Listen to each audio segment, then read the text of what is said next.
Welcome to our series, Questions and Answers for a World in Crisis.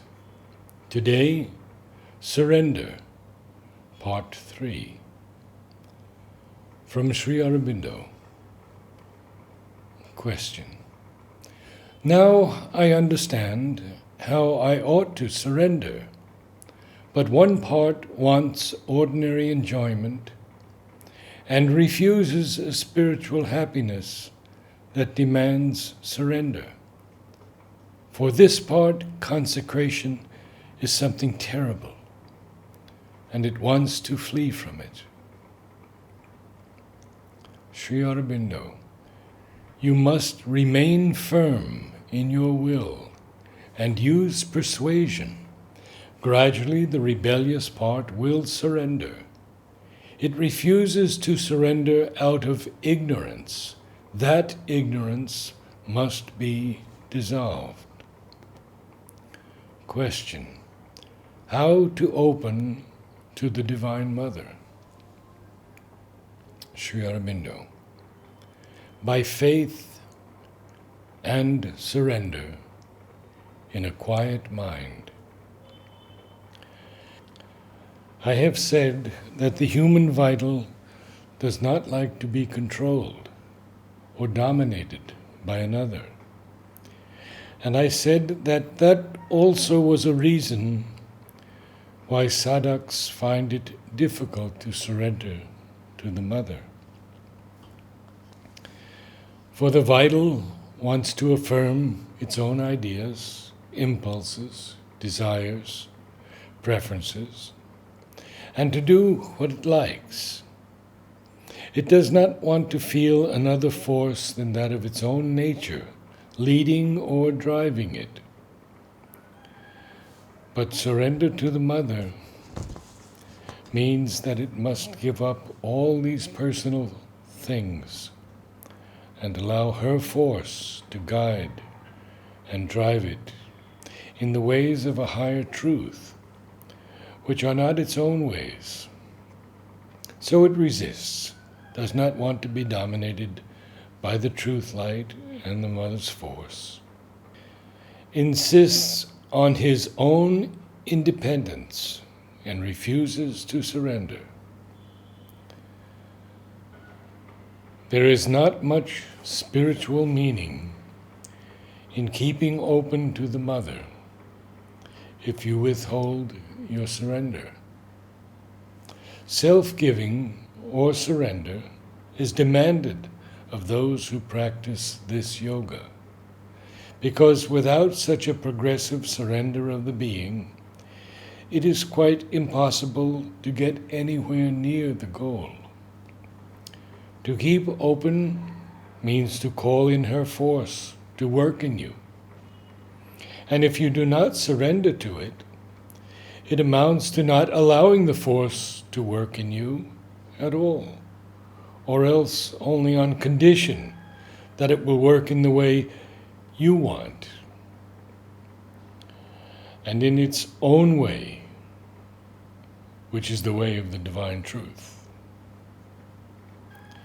A suggestion of this kind is usually made by some adverse power or by some egoistic element of mind or vital, which wants the grace or the force, but only in order to use it for its own purpose, and is not willing to live for the divine purpose. It is willing to take from the divine all it can get, but not to give itself to the divine. The soul, the true being, on the contrary, turns towards the divine and is not only willing but eager and happy to surrender. The spiritual seeker does turn aside from the pursuit of realization to mere idealizing, not to idealize, but to realize the divine truth is always his aim, either beyond or in life also. And in the latter case, it is necessary to transform mind and life, which cannot be done without surrender to the action of the divine force, the Mother. To seek after the impersonal is the way of those who want to withdraw from life. But usually they try by their own effort, and not by an opening of themselves to a superior power, or by the way of surrender. For the impersonal is not something that guides or helps, but something to be attained, and it leaves each man to attain it according to the way and capacity of his nature.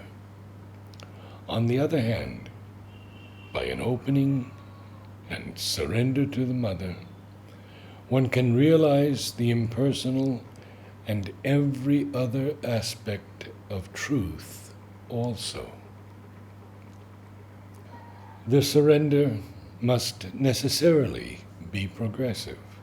No one can make the complete surrender from the beginning. So it is quite natural that when one looks into oneself, one should find its absence. That is no reason why the principle of surrender should not be accepted and carried out steadily from stage to stage, from field to field, applying it successively to all the parts of the nature. But the surrender must be to the Mother, not even to the force, but to the Mother herself. If the psychic manifests, it will not ask you to surrender to it, but to the Mother. The effort demanded of the sadhak is that of aspiration, rejection, and surrender. If these three are done, the rest is to come of itself by the grace of the Mother and the working of her force in you. But of the three, the most important is surrender, of which the first necessary form is trust and confidence and patience in difficulty. It is necessary, if you want to progress in your sadhana, that you should make the submission and surrender of which you speak sincere, real, and complete. This cannot be as long as you mix up your desires with your spiritual aspiration. It cannot be as long as you cherish vital attachment to family, child, or anything or anybody else. If you are to do this yoga, you must have only one desire and aspiration: to receive the spiritual truth and manifest it in all your thoughts, feelings, actions, and nature. You must not hunger after any relations with anyone. Question: is it not possible to transform the being without surrender? Sri Aurobindo: if there is no surrender, there can be no transformation of the whole being. Question: when does real surrender begin in a sadhak? Sri Aurobindo: it begins when there is the true self-offering. Question: how to bring about true self-offering? Sri Aurobindo: by not following ego and desire. It is ego and desire that prevent surrender.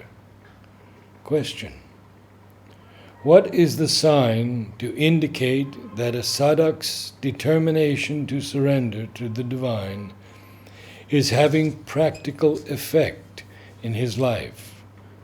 Sri Aurobindo. The sign is that he has full obedience without question or revolt or demand or condition, and that he answers to all divine influences and rejects all that are not from the divine. Question. Is it not a fact that even after repeated determination to surrender, the old habits come in the way of its effective realization? Sri Aurobindo. Yes, certainly. They always do that till the sincerity and purity and surrender are complete. Question. What is the most powerful way to make the determination of surrender rapidly effective?